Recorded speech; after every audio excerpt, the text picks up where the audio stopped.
బాబు పట్టేసుకున్నాం బాబు. అయ్యగారు పట్టిన గుద్దేసిపోతే వదిలేస్తామా? వీళ్ళంతా హైదరాబాద్ కుర్రాలయ్యా, తాగేసి బండి నడిపారు. ఏదో తెలియక తప్పు చేసుంటారు, వదిలేండి.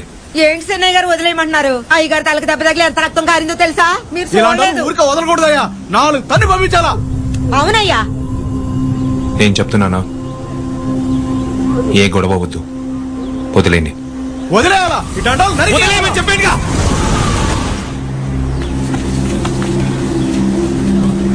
జాతరలో మిగిలిన 4 రోజులు చాలా ముఖ్యం. ఆయుధాలు తీకూడదని అయ్యగారు ఆ రోజే చెప్పారు కదా. చేతులున్న ఆయుధాలు కింద పడేసి వెళ్ళి జాతర పనులు చూడండి. పోండి.